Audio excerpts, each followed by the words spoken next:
in order to experience any semblance of success with any level of athlete or client, you need to understand what drives them. And you can write the best workout in the world. If they're not going to do it, it doesn't matter. The best program is the one that somebody will stick to and do consistently. So the psychology part of it, Welcome to Ultra Habits. Here, we go under the hood with our guests to unpack the minutia and to understand what processes and systems they engage or research that result in ultra-enhanced living.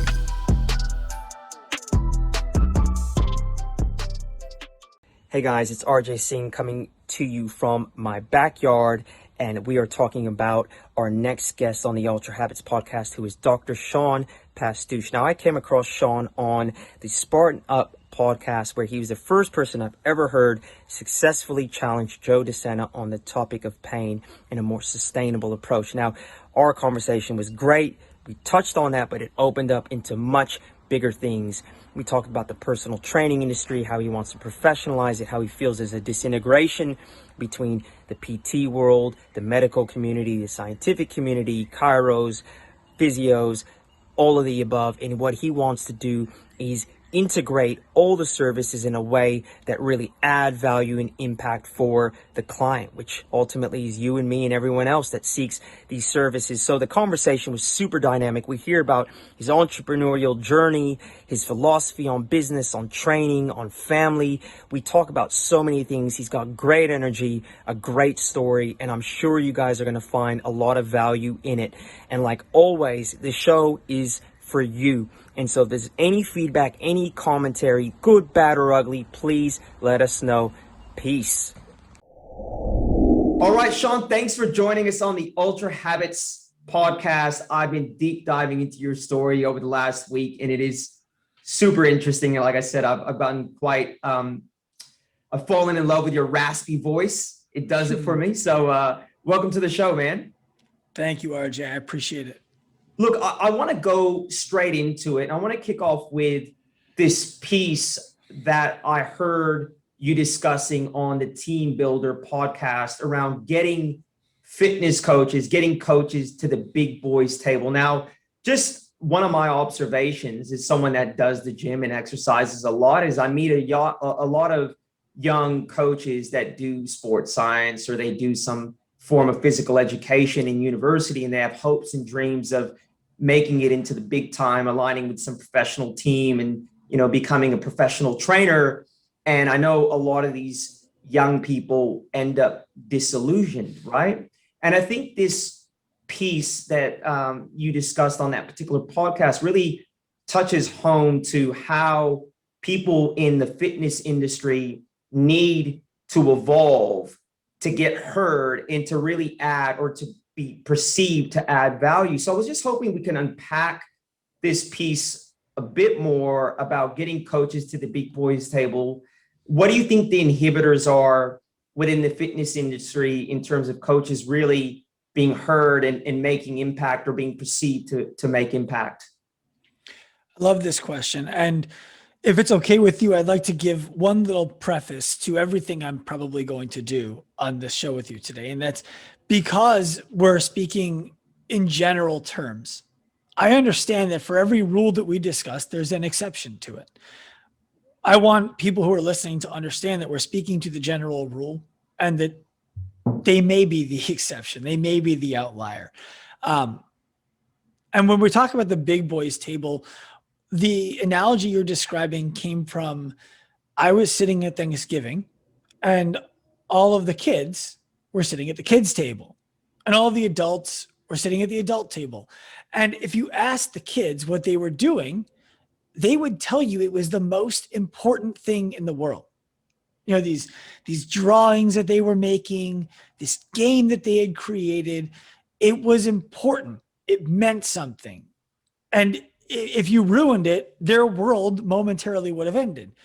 Meantime, the adults at the adult table were having their own discussion about what's important in the world. Never for 1 second thinking that what the kids were doing was actually going to change anything about the world. But we want the kids to be happy. We want the kids to love us. We want the kids to feel loved and to be encouraged to grow and be whatever version of themselves they want to be. So we encourage them. I look at the fitness landscape and the strength and performance landscape as it compares to the medical, the healthcare landscape, especially in the US. And fitness and strength and performance is effectively the kids' table at the conversation around what healthcare should look like. While we have medical doctors, surgeons, chiropractors, physical therapists sitting at the adults' table. And even amongst that crowd, you would have physical therapists and chiropractors tell you that the elders, right, the orthopedists, the medical doctors, still treat them like their kids, even though they're at the adult table. And then you would have the physician assistants saying the medical doctors still treat them like kids. I think that in order for fitness professionals to start to move towards the adult table, they have to come with solutions to problems that everybody at the adult table agrees we have. Instead of coming to the adult table with more problems or coming to the adult table with a complaint. Imagine yourself at the adult table at Thanksgiving. A kid comes over and complains about something. You're like, okay, is that better now? Great. Please go back to your kid's table. If they heard you saying something and they were like, hey, I heard you talking about this big problem and I thought that this might be a valuable solution to it, and it worked. Like, is it time to bring that kid to the adult table? I know they're 6, but it's a pretty smart kid. And I think that that's how the fitness industry needs to start thinking about what we need to do.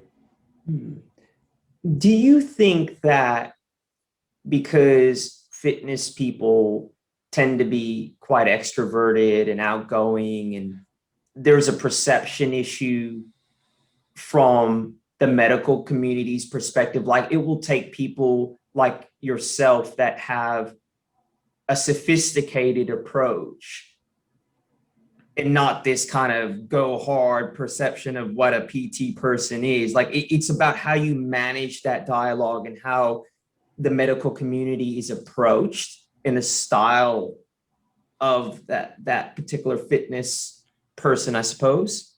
Somewhat. I think we have to look at it with multiple prongs. The first of the prongs is, while we have no way to say that every medical professional, every chiropractor, physical therapist, medical doctor, surgeon, there's no way to say all of them are excellent, because it's not true. There's always going to be a variation of the level of excellence in the profession. What we cannot say about any of them is that it was easy to get into the career.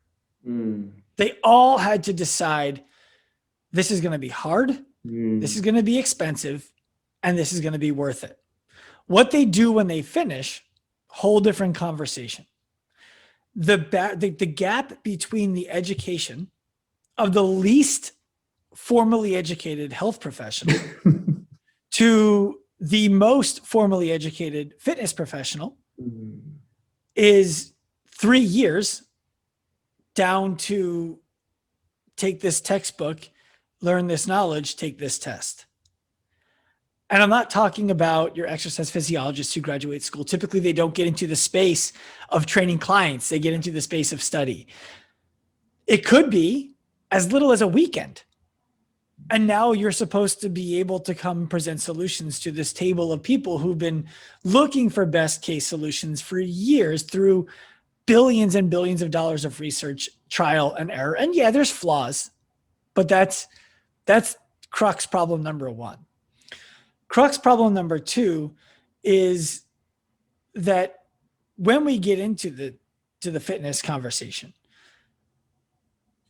there is no agreement of even what fitness is. And so now we're starting to say, well, is CrossFit better than Zumba? Is Zumba better? My mom would say no. My mom would.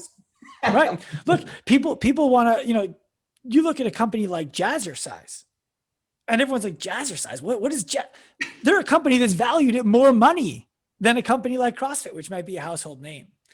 And now neither of them are publicly traded. So that's all speculation from my perspective based on gross earnings over a long period of time. Yeah. The point I'm making is we can't even agree on what fitness is and how we should achieve it.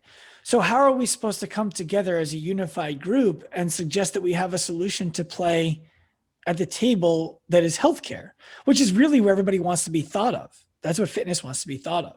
So I think we need to increase the barrier to entry.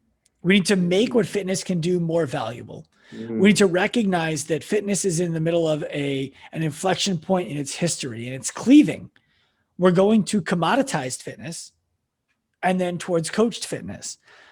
Commoditized fitness is where you start looking at Apple Fitness, Peloton, Mirror, Tonal, Zumba, right? All of these, CrossFit, name it. You name it. If the solution is one size fits all with little changes here and there within for everybody in the room, it's going to be a commoditized version of fitness, because when companies like Apple and Peloton are in the space, you can't even match the experience. So you're not going to provide a better experience for more money. It's going to be very difficult to do. But those companies won't be able to replace the value of the relationship, of the coach, of the integration of data. And so it's going to become this is the scholarly path, and this is the commoditized path. Frankly, it's something I'm looking forward to. Wow. Okay. You really have your views. Yeah. Yes. Really have your views, Sean. And you know what? It sounds to me that you might be the champion for all this, because it sounds like you really thought this through. I mean, we had a conversation with, I mean, the challenge isn't unique to you or your space. I mean, we had a conversation with Gil Blander from Inside Tracker, and these guys are scientists from MIT that have developed this technology that monitors your blood. You may know this, like they kind of they look at your biomarkers, and even they struggle with doctors because of what you're talking about, that perceived gatekeeper mentality. And I'm from the world of sales. I know when you have a prospective stakeholder that has a gatekeeper mentality, you need to augment your approach, and you need to figure out how you can then manage that individual or that class of individual. And I see what you're saying. It's about, to get to that big boy table, the fitness community is going to have to elevate their perceived education, capability, capacity. And that might mean increasing the barrier to entry, because nowadays anyone can do it. And there's a real challenge there for those of you that at the higher end, when the barrier of entry to your space is low, that people come in there and fuck it up for everyone. Excuse the language. I've heard it before. I've heard the language before. Here's the thing, RJ. If we go back to the Thanksgiving example, I don't know how big Thanksgiving is in Australia. I imagine we do it at my house because I'm American, but right. Yeah. So in America, the family comes together and everybody pretends to love each other, unconditionally. We do love each other. It's just the political stuff gets swept out. All that kind of stuff we don't talk about it as much as we can avoid it. So one thing that you'll notice is no matter where people sit in terms of their cultural beliefs, when they come to dinner, all of the adults bring something to put on the dinner table. They bring sweet potatoes, they bring the cranberry, they bring turkey, they bring whatever. They bring something to contribute. The kids don't bring shit. So except the drama. Right. Well, so now when you look at it and you're like, okay, well, we should be helping those people too. And fitness professionals, like, we should be helping those people. What you have to understand is that you're asking to sit at the table and take food off of it until you can create an environment in which you bring food to the table too. And a really good example of where I think the fitness industry is missing this is in the area of wearables. So the idea of technology, there's a lot of fear in fitness that technology is going to replace the trainer. The MRI did not replace the doctor, but the doctor who refuses to use the MRI because it's a technology no longer exists. So the trainers who are going to resist the advents and innovations of technology and facilitation from new innovation are going to be left behind. And those trainers right now, those fitness professionals, have not had enough time to cleave from the rest of the fitness professionals who will adopt the future and leverage it. Sean, can I ask you a question there though? Like all industries, would that tend to be the older individual? Like, cause I mean, I know my trainer, he's young and he's like all over that shit. He's like, I've got all the, so you're his wholesale. It's an industry-wide fear, irrespective of age. I mean, if all you need to do is go on LinkedIn. And I was talking to Muhammad Iqbal, who is the founder of Sweatworks, about this.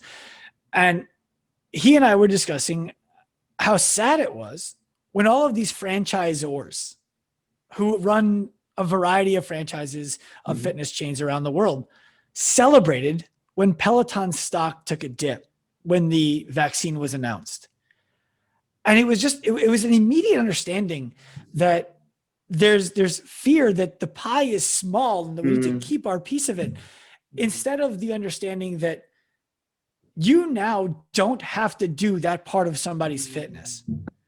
And if they are still coming to you knowing that they could buy a Peloton or actually having a Peloton at home, instead of telling them, don't use Peloton, if you can ask them, how often are you using Peloton? What are you doing on it? We don't need to be redundant in your training here. All of a sudden, someone else spent billions of dollars to help your client so that you didn't have to do what you do that they won't. In business school, we learn about this principle of going up the value chain, right? So that low end will be disrupted by technology, but there's going to be a space to play where the adapters of that technology can integrate it into their solution and then customize the approach with a mixture of humans are always going to require humans, and then integrate that technology. And those people that stay in a very commoditized type of offer, they tend to get disrupted by that technology. So if you're not adding value to your client by integrating yourself more into their lives, I would say as a fitness trainer, then you're at risk, right? And I think the fitness trainer, to your point, and part of the conversations you and I have had before, you're almost evolving now to a life coach, quasi life psychologist. It's just kind of amalgamation of stuff, right? Well, and so I have the fortunate and unique background of having worked with dozens of professional athletes. And at the time, that's the false peak that you're chasing, right? Like, oh, when I get there, everything will be great. The reality is, in order to experience any semblance of success with any level of athlete or client, you need to understand what drives them. And you can write the best workout in the world. If they're not going to do it, it doesn't matter. The best program is the one that somebody will stick to and do consistently. So the psychology part of it, the life coach part of it, becomes understanding, where is this woman in her menstrual cycle? For example, where is this man in his day to day? And I don't mean to make it that women are menstrual cycles and men are careers. It was just, what is going on in these people's lives that is going to have an impact on them that I have absolutely no control over, but that I need to account for in the way I communicate with them, in what I ask them to do, and in how we judge the results of their performance to decide what we do next. You need to be able to do that. And some of it needs to be playing psychologist with yourself, RJ, because as you know, as you climb the ladder in any kind of business hierarchy, things become more expensive and they become more valuable. If they don't become more valuable, they don't justify the price. The problem in fitness, in a large part, is that the money mindset of many of the people in the space is such that asking for money and providing service are out of alignment with one another. And so being able to provide the best possible service becomes an impossibility because they can't afford to. And now we're in this vicious cycle. So we need to play psychologists. We need to get into that mindset and change it. Mm. And we're going to pivot now, because although I can talk to you about fitness and your knowledge and your opinions are strong, I think what's even stronger is a lot of your philosophies and that aren't even related to fitness. So I had a conversation with you a few weeks ago. We talked about business philosophy, life philosophy, and I think you had some interesting views. I know that you had engaged, I think, Jesse Itzler. You guys have developed a relationship. It's loose. I wouldn't, like, we're not close friends. You're not besties. You don't eat at each other's house. But there was something you said that I want you to unpack, because I really agree with it. You said it's important to work on yourself 5 times more than your business. Now, can you explain how that would actually impact your business more than just focusing on your business? Yeah, totally. Yeah. There were 2 really strong inflection points in my career where this became obvious. The first one, I was working, let's call it 15-hour days, Monday through Friday, and like a 12-hour Saturday. And then on Sunday, I just would spend the day hating myself for what I didn't achieve during the week. Right. And in this time of my life, I was probably earning about $35,000 a year, which in New York is not substantial. I was a doctor. I owned a gym. I had an event company. I did not feel like the man of the house. And I remember running an event and losing $13,000 on the event, despite it being a sellout event. And my wife was carrying our relationship financially, and we had saved $15,000 together, most of it hers. And I had to come and tell her, I just lost $13,000. It needs to come out of our bank account.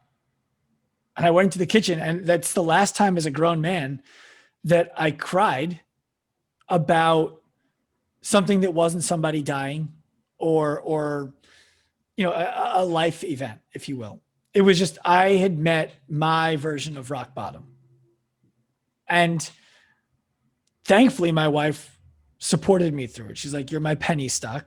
I knew who you were when I married you. You'll work out, and I got your back." But so I hired a coach who was a member of the gym. And the first thing he taught, for $1,000 a month, when I wasn't, like, I couldn't afford it, but I couldn't afford not to, for a 2-hour meeting once a month. And the first thing he says is, if you want to be better at business, you want to be more successful, you need to become a better person. I was like, I don't know what you mean. Like, everything that I do, I treat people the way that I would want to be treated. And he's like, yeah, and that's the problem. Most people don't want to be treated the way that you do. And that was there's light bulbs and then there's fireworks. That was fireworks in my brain. I am not like most people. Most people don't want to be talked to the way I want to be talked to. So he started teaching me how to change the way that I talk to people, how I thought, how to be more patient, how to become a better listener. And we worked together for about 9 months. He never taught me about engaging a lead, closing a sale, none of that. And our offers, our price, nothing. And I tripled my income that year, more than tripled my income that year. It was my first year over $100,000 professionally. And I had cut my work in half from 15 hours a day to like 9. So that was a huge deal. I kept on riding that until I went to a mastermind where I had paid $5,000 to sit, and I was going to pay another $45,000 to be a part of it. I had the check in my pocket for $45,000. Jesse goes up and speaks as a guest. I rip up the check in my pocket. I'm like, I don't want to learn from the people I'm here to learn from. I want to learn from that guy because he understands the family, the humanity, and the business that I want to be able to have. I don't just want to be a rich guy. It's not interesting to me. So don't get me wrong. I want to be rich. I want to be wealthy, but I don't. Yes. Yeah. Yes. And I ended up just stalking Jesse until he had an event at his house that I paid and attended. And I remember at the event telling him straight up, I was disappointed. The event did not go the way that I thought it was going to go. It was all about myself and my life. It was not about my business. And I thought I was going to learn how to be better at business at this event. And that year I tripled my income again. And I was like, there's something to this becoming a better person thing. And I sent him a letter and I let him know all this had changed and I thanked him for it. And now it's the only thing that I focus on personally. My job as the CEO and founder of my company is to create a safe and inspiring work environment for everybody else. The only way to do that is to be an approachable person who wants to understand them more than to push them. Yeah, no, I resonate with that. And I think personally what I find is you have to have the discipline, especially when you have people around you that are also high performers, but their performance doesn't look like yours in the sense that they really focus on outcomes and work and explicit outcomes connected to work. Whereas I tend to agree with you. I focus on my internal mechanisms, and I know if my internal mechanisms are right and I'm focused on the right things, the business outcomes as well as the family outcomes and other outcomes will happen. And I think it's important for me to hear that too, because sometimes I can look at others that are also high performers, and if I'm not confident in where I'm at, I can get confused. And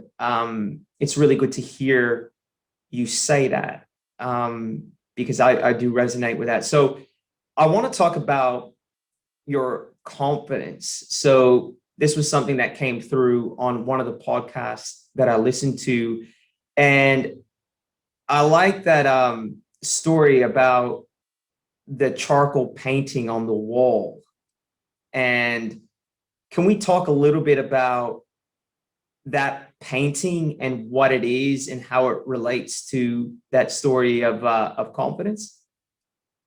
So the charcoal painting is still in commission. It's not done yet, Okay. but it's being done. So the story you're talking about, RJ, is actually from the first iteration of the event that ended up changing my life, that I lost $13,000 on. Hurricane Sandy had just happened, October of 2012. And in an hour, I had lost my home, my chiropractic clinic, and my gym business in one fell swoop. And for the next 5 months, it was all about getting those back up. And in those 5 months, I was thinking to myself, this will never happen again. This will never happen to me again. This will never happen to me again. I need to figure out a way to be impervious to the climate. Like I can't lose business because it snowed or Hurricane Sandy dropped 6 feet of water and sludge in my business. So in doing so, I was like, I want to start an event, because an event, we store our stuff somewhere on high ground, we bring it out, and that's it. Like we run this event. And I didn't believe that anybody would come to this event for me. I was a nobody. Like who am I? I'm not a great athlete in the CrossFit space. I don't have any celebrity patients yet. Who am I? Why would anybody come? I don't have a platform. So my business partner at the time was a well-known CrossFit athlete in a local community. Like, we'll make him the guy. We'll just pretend everything is him. Everyone shows up to the event. We have about 500 athletes who turn out to compete, and he's struggling on the microphone. And everyone you can tell it's getting like, oh man, like it's feeling like a snake pit. No one's understanding anything. I have to do something. So I was like, do you want me to speak? He said, yeah, please take the mic. So I take the microphone from him. I start talking, and everyone's like, oh, thank you. And I'm like, okay, I can talk to these people. I'm walking around. We have grounds that are, I don't even know, probably 1 square mile, if I had to guess, was about the space that we were occupying for this event. We go to a space where I'm explaining a part of the competition, and my microphone dies. And I'm like, oh, what? There's 500 athletes and about 1,000, maybe 1,500 other spectators there who are trying to understand what's going on. I am now standing on the beach, 12 feet below the top of the boardwalk. There are people lined an entire block, and they're standing all around me, and my microphone just died. What am I going to do? I'm like, I have no choice. So I just dropped the mic and I started yelling. I channeled that inner, like, You literally dropped the mic. yeah, I had no choice. I was like, can you hear me? Yeah, I said, everybody bring it in nice and tight. And I just went into like crisis management mode, which was not unfamiliar to me. I had done it a few months prior when hurricanes. But Sean, is that natural to you? Like, do you think that everyone has the ability to sink into that pressure? And do you know how you do that? Or is it just natural? It's not natural. I was really fortunate growing up. I have phenomenal parents who never made anything easier for me than it needed to be, despite their means to do so. So I'll never forget, in 3rd grade, I didn't like the way my teacher had done something. And I came home and complained to my parents. And they said, okay, we'll come in with you tomorrow and we'll stand behind you while you tell the teacher. They never called the school on my behalf and complained on my behalf. I learned how to swim when I was 3 years old. I live on an island.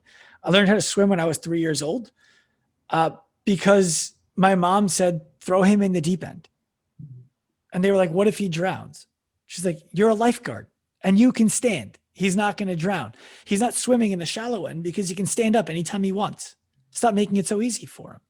So I was conditioned from a young age by my parents that you stand up for yourself. You attack the worst case scenario at all times. I have countless stories that I can share like that, where my parents disallowed me to be the victim in my own life, despite my wanting to be. And so it just became exposure after exposure after exposure after exposure, and it got easier and easier and easier. Now, the flip side to that was I grew callous also. I grew that, like, look, you're either with me or against me. I don't fucking care. And that's when becoming a better person paid its dividends. It was, no. I want you to be with me. Why haven't I connected with you? Where have I gone wrong? I was talking to a guest, Anthony Trucks, who grew up foster kid, and he then used that chip on his shoulder to become an NFL football player. And we were talking about how do you then shift that chip on your shoulder to come from a more graceful place, right? Because you can't keep bumping up against everyone in the world. And my view is that chip on the shoulder, you need to, with maturity and time and maybe wisdom and age, start to evolve so that you're coming from a better place, right? A more human-centered place, I guess is what you're saying. Well, it's you can continue to deny the evolution of yourself for the sake of not having to spend the energy. Or you can decide, I'd rather spend the energy and get what comes from it. And that's what I decided. Yeah. So let's talk about pain, not physical pain. Now, I must preface this. I was blown away in your conversation with Joe DeSena. I've had a few conversations with Joe, and I know how pedantic he is about certain things. You were the first person to successfully challenge him on quitting. I have never heard him let anyone off the hook when it comes to,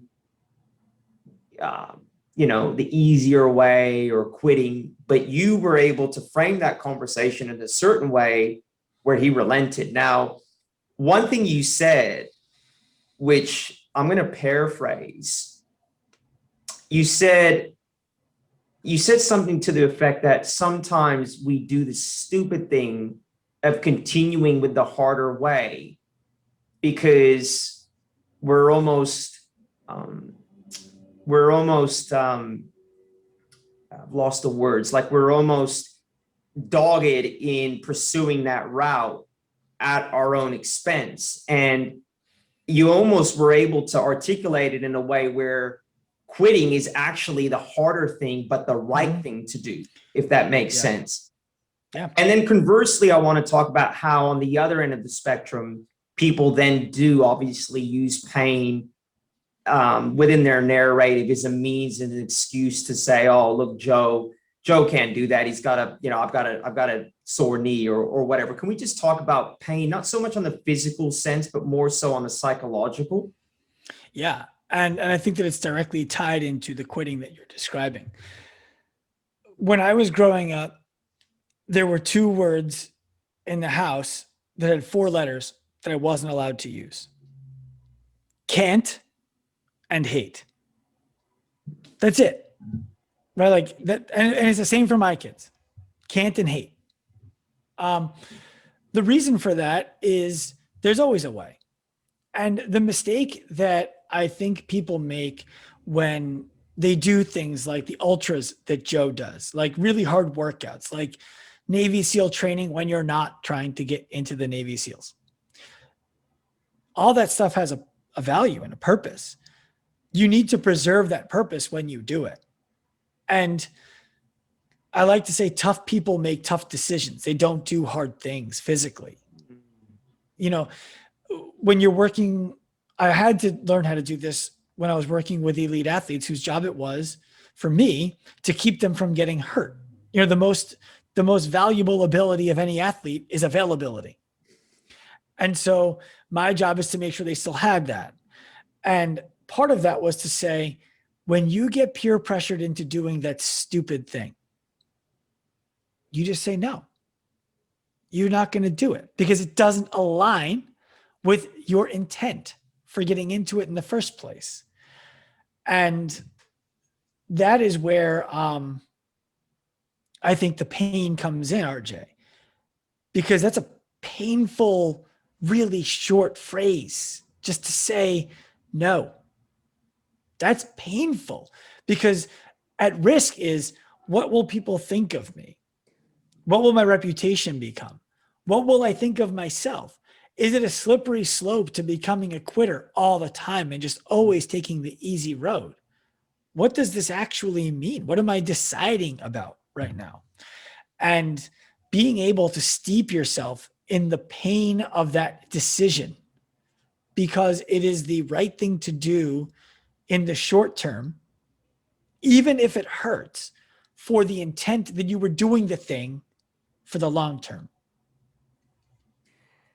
I'm an ultra runner, and I know that most of us in the world of ultra start off to psychologically and emotionally challenge ourselves. And then for some of us that become performance orientated, it shifts slow. So when I came into the world of ultra, it was more so a crucible, and I got good and I'm fast. I'm naturally climatized to running, and it became more performance orientated. But I would say you framed it in a very unique way, in the sense that when you're talking about people that are used to, and they built a narrative and an identity on being a badass that never stops, it's actually the harder thing to do, is to actually stop and be like, well, this is actually a training run. Because I get lost in that too. Like a training run becomes life or death for me. And I forget and I lose the bigger picture. I lose the fact that I'm running a business. I'm a father. I've got to, I get so caught up in that crucible that I lose perspective. And it's interesting that you brought up, we talk about the subject of running, like Adherand, I pronounce his name incorrectly, Adherand Finn. he's written multiple books on runners, and he's written a book where he lived with Kenyans in Iten. And then his second book was The Rise of Ultra. I think it was his second book where he started following the ultra endurance community. And there was an interesting piece in there where they brought a Kenyan runner to try to do an ultra, and he was killing it. And then the moment he started to experience physical pain around like kilometer 48 or 49, he quit. And they were trying to get him to run. And they're like, you're going to experience pain. This is an ultra. And he goes, no. And they couldn't understand why he quit. And then you probably know where I'm going with this. Later on, upon reflecting, they realized that this is an elite runner that runs marathons because he has to, and he's performance orientated. And now he's running an ultra, and he's starting to experience pain. And he's realizing, well, he's doing a cost benefit analysis. Now I could push myself through this and potentially fuck my leg up and my career, or I can stop because it doesn't make sense to continue. Right. Yeah. And it's the fear and the pain in the moment that he was able to overcome, because the person who continues to run there is potentially doing it to prove them to themselves, but oftentimes doing it so that everybody else will be like, wow, I want to be inspired by that person. I want to be able to do what that person did. Look at how they said they were going to do that, and they followed through on it. And I'm all about I think confidence is built by making promises and keeping them. You know, make a promise to yourself, keep the promise. Every time you do that, confidence builds. One of the promises that guy made to himself was, I will stop the moment that the cost outweighs the benefit. And he got to that spot, and that promise outweighed the underlying promise of, I'll finish this race. Yeah, it's an interesting one. Like, I've had to reflect on, I told myself a long time ago, I will never get a did not finish. But if I was a ultra runner by career, I understand. And I think it's also why you're doing something, right? And in terms of what the outcomes are. So really interesting stuff. We're going to move on to this concept, more personal development. I love this concept of intentional self-auditing. What is that, Sean? Unpack this for us. It's putting yourself out of business over and over and over again personally. It's, what would the better version of me do to make the current version of me obsolete? Well, instead of waiting for a better version of me to come along and make me obsolete, I'm just going to become that person. So it's checking in with the important people in your life to make sure that you're bringing them more value than you're costing them. It's checking in with your view of yourself and making sure that you're still in alignment with things that drive you. I used to understand why people would hate Monday. I hate Monday. Like, when you're in college, Monday sucks. It just does. But when you're in your career, when you're in your 30s and your 40s, Monday shouldn't suck. You've had time to start making decisions that make Monday a day to look forward to. What's going wrong if you're not enjoying Monday? And for me, it all comes down to promises made, promises kept. I'm going to be the best version of myself. And what does a successful day look like? So, for example, pre-COVID, and I need to revisit this, full disclosure, I need to revisit it.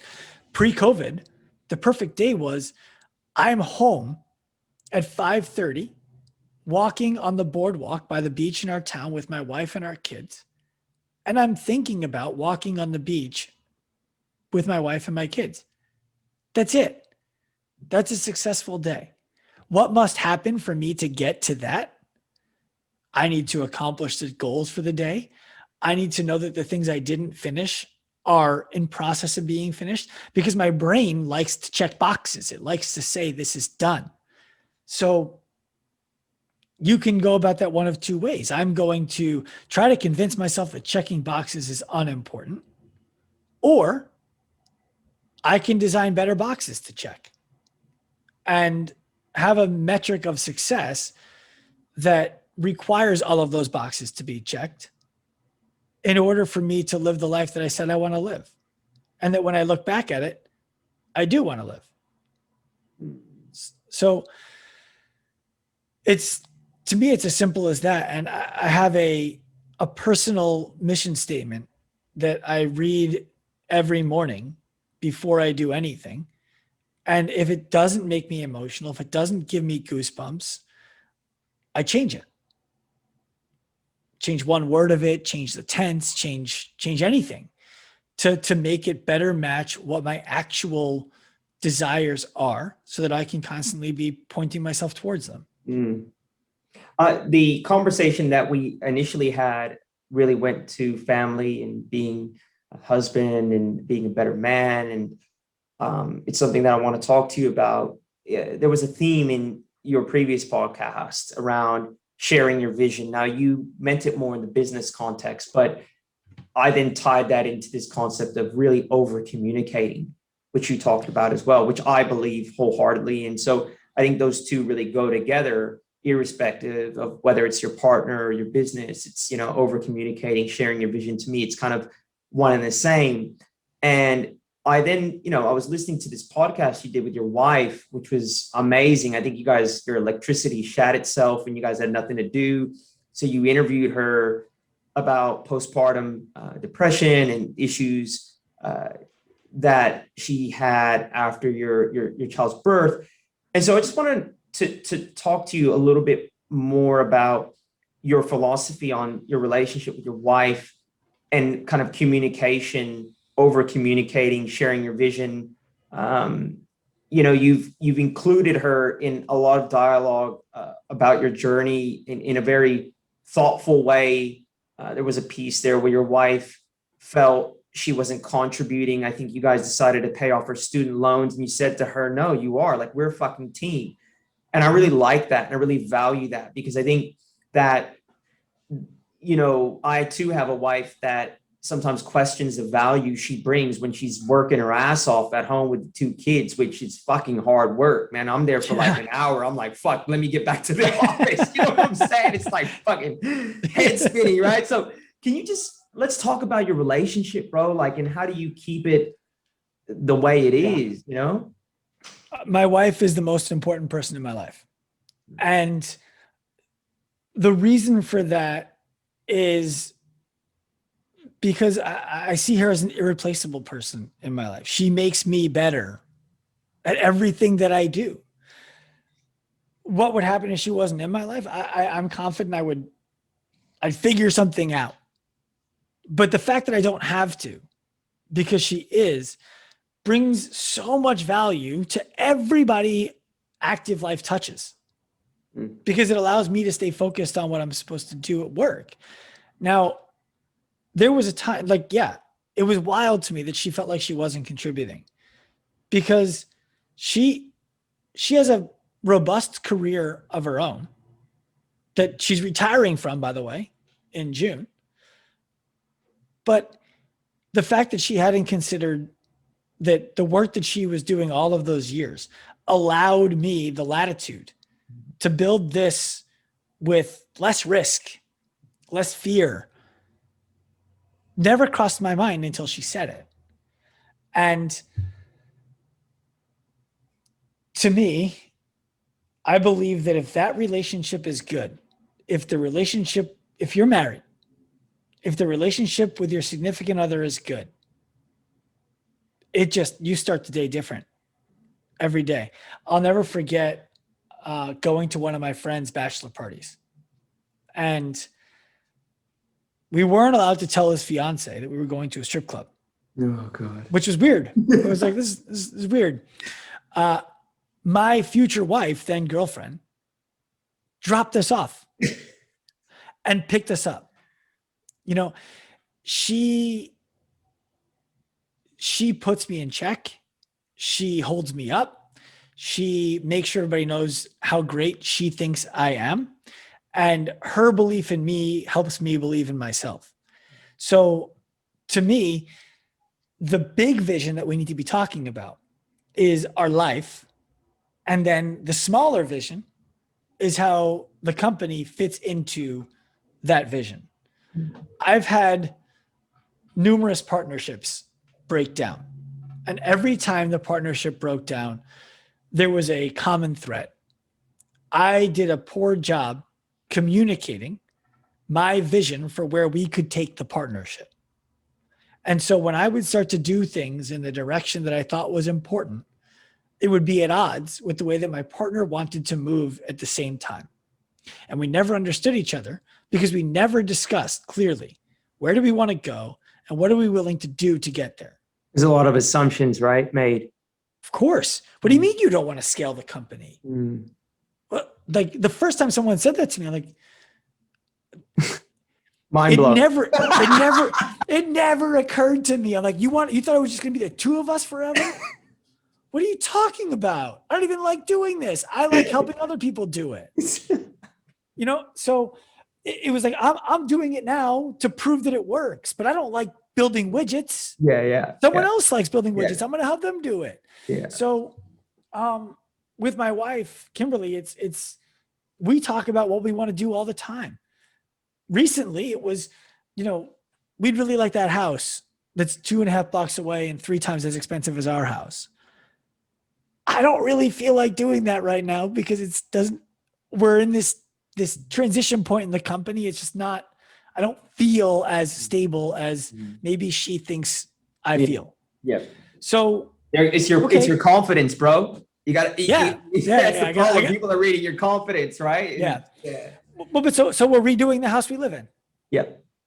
And it's, look, why? Because we want to feel good every day when we wake up. Yeah. So we're going to make a house that we feel good waking up in. I totally share your sentiments, bro. I would add one of the things I love about my wife, which probably used to annoy me. I had to learn in this relationship how to be with someone. I'm a recovering addict. And, I had dysfunctional relationships for my whole life. And this is probably my first healthy relationship. So there's a lot of maturity, learning to share myself, my space, my time, my hopes, my dreams, my wishes.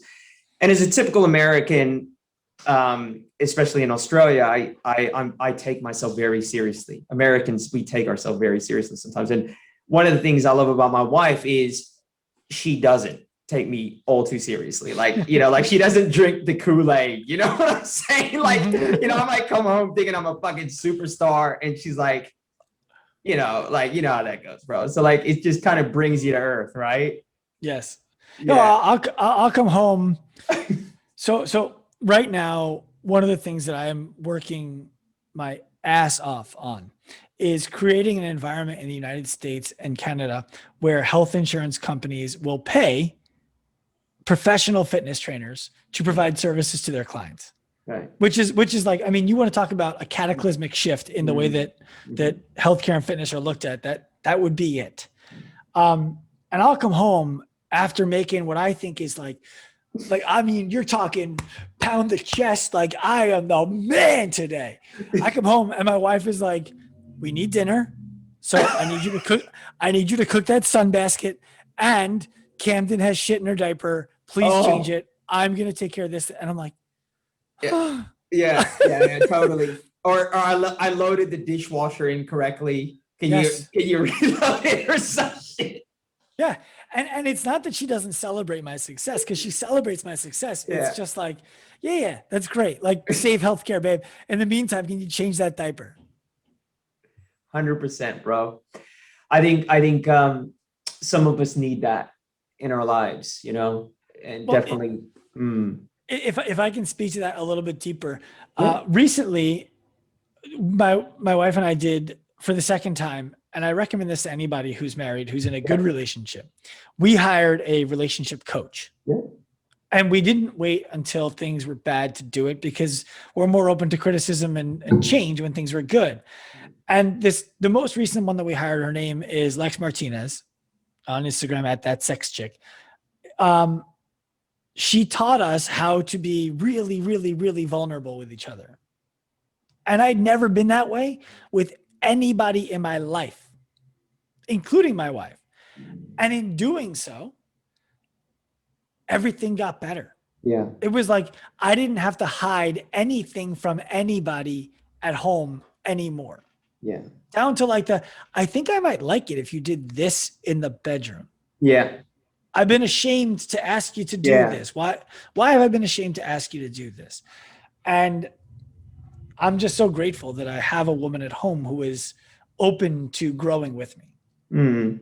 Oh yeah, totally on board with that. We've done the same thing. Tilly and I went and saw someone proactively because we just wanted to be proactive and keep our foot on the pedal, right? Like, and really, we have such different styles of communicating. There's cultural elements too, Sean. Like Australians are very different.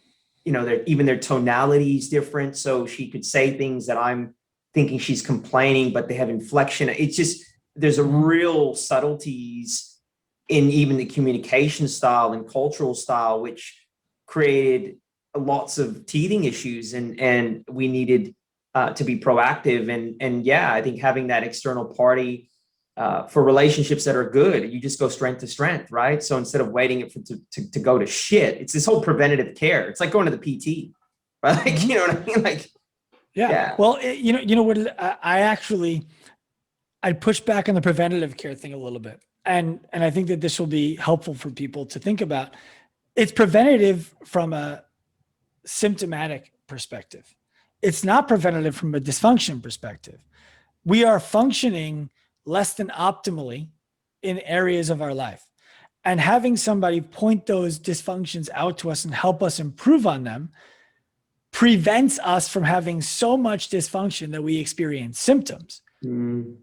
We already have dysfunction, or there would be nothing to improve. And so that's what we do in the fitness space. And it's what I look for coaches to do with me in the business space and in the life space. I don't think I'll ever be without a mentor again, because there's always a dysfunction that can be improved. Let's talk about that. That's actually the next topic. And then your quote unquote, start when we're talking about mentorship, start within your fishbowl and then move out. Let's talk about that. Yeah. This goes to the imposter phenomenon that people experience. It used to be called imposter syndrome. Now they call it imposter phenomenon. There's a right person for you in each stage of your life and of your career, and they're not necessarily the same person. So the person who coached me to become a better person when I was really lost in life and business would not be the best person to coach me now through what we're trying to do with scaling the company. Definitely would have been the wrong person to help me with my love and sex life with my wife. But so there's nothing wrong with, in fact, there is something wrong with trying to stay with the same person forever if they're no longer providing the return for you that it was intended to provide. Things come to an end. So the way I think about it is squeeze be as selfish as you possibly can. Squeeze all of the juice out of every opportunity that's in front of you. And when the juice stops flowing, look for a new tree to squeeze juice from. And a really good mentor, a really good coach will recognize and agree that there's no more juice to be squeezed here. And they'll ask you to move on before you even do it. So that first coach actually fired me. He was like, look, at this point, it's going to be diminishing returns. You need somebody different. I think the relationship changes as well. I mean, even in sponsorship in Alcoholics Anonymous, I've had sponsees that I've let go and they get all personal about it because there's this codependence that evolves. And you just know when they're no longer, first of all, the relationship becomes more like a friend. There's a lack of accountability, but the solutions they need and where they need to move and groove, you're not necessarily focused on that particular arena. And I think it takes a lot of wisdom and maturity on both ends, right?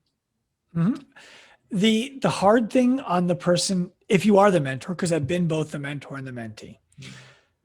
The hard thing as the mentor is to recognize and to be at peace with, I can no longer bring this person the kind of value that somebody else could bring them. And there is some identity attached to somebody else's success when you've helped them achieve it. I've helped people go from, making $25,000 a year to making $150,000 a year. And then I'm like, you know what? At this point, we're at different levels of what would happen next, but you kind of need the same coach that I'm working with, which means you don't need me. And then the child inside is like, but when that person becomes really famous and really successful, the credit won't go to me, even though it's not about you, right? And as the mentee, the difficult thing is the opposite. It's this person helped me go from where I was to where I am. I'm not getting anything out of them anymore, but I feel like it's like I'm dishonoring them, or like I'm betraying them to leave and go work with somebody else.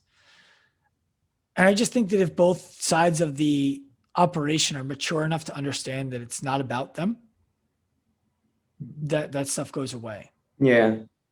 Yeah, no, definitely. I mean, I had recently a guy who I've known for years. He always comes to me when he's got burning bush moments, and they're generally around relationships, because he has an inability to have healthy relationships, and he kind of wants what I have. But the guy that he is mentoring him is single, running around, having the time of his life, kind of, sleeping around, whatever, nothing, no problem with that. But like, if this is an area that you need to work on, and when I call him out on it, he goes ghost. Because I'm like, dude, quit calling me when you have a fucking problem.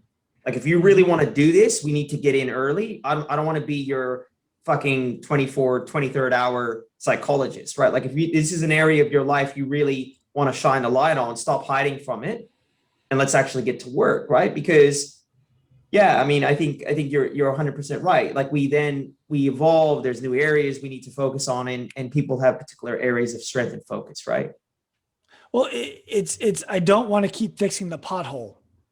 I want to replace the street. Yeah, that's and to do that, we need a plan. And we're going to need to look at areas of your life that right now you're not considering because you don't understand how they play into this problem. And I might not, but let's have the conversation about it. Yeah. What happens is, I think people, they have blind sides in a particular area. They lack the illustrative examples.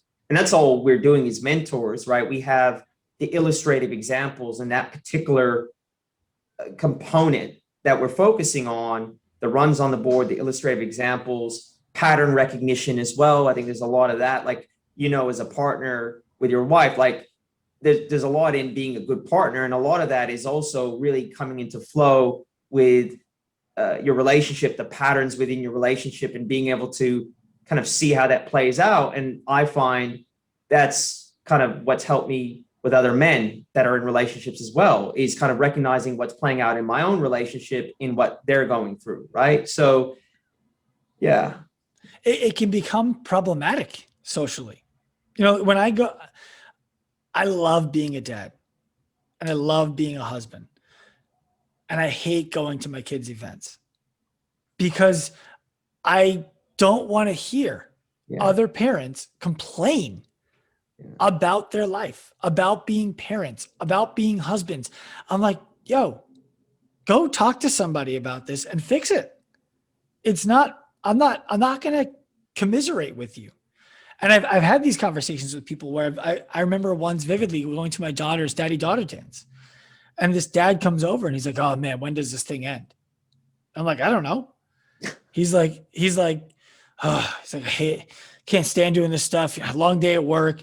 My wife yells at me. I got to take my daughter to this thing. And he's like, you know what I mean? And I was like, honestly, man, no, I don't. I'm like, I left work early today so that I could come to this thing because it's been on my calendar for a month and I've been looking forward to it. And my wife is home with the kids, and when I get home tonight, I'm probably going to have sex with her.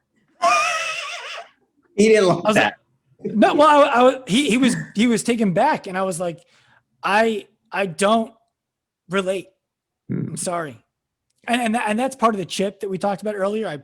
I probably didn't need to go there. No, but you know what though? You might be helping him out because you might be shocking him to the extent like, wow, okay, there is a better way. You polarize the view. You polarize. Yes, on the way home, I regretted the way I said it because I realized that I said it that way because it felt good to me, not because it was beneficial to him. Fair enough. But maybe it does. In hindsight, I would have said, look, I don't share that experience. I hope that you can improve that. That would be something that I would say now, but I was still growing. I get that, Sean. Like, and probably, that's why I don't hang out with groups of men. Mm-hmm. I don't hang out with men. I actually don't hang out with a lot of people, but I find I need to be very careful with large groups of males and men because what ends up happening is that level of negativity can permeate through the group. And I just need to protect my psychology. And, it's not like I avoid groups of men, but I'm very aware of that type of think. Yeah. I'm selective, not exclusive about who I hang out with. Yeah. Well, anyways, Sean, I think we'll wrap it up there, man. It's been really, really great hanging out, having this conversation. I hope you enjoyed yourself. Really want to thank you from the bottom of my heart. It's been a great show, a lot of insights, not only within the industry of fitness, but just into your ethos, your philosophy, your psychology. And again, we thank you here from Ultra Habits, man. RJ, I really enjoyed this style of conversation. It was fun to jump around and dive deep into the little thoughts and behaviors. No, I really appreciate it, man. And where can we find you, bro? Where can the listeners find you? On LinkedIn, they can find me at Sean Pastuch. And if they're an Instagram crowd, at Dr. Sean Pastuch on Instagram. All right, brother. Look, all the best. You enjoy your evening. Thank you, RJ. You too.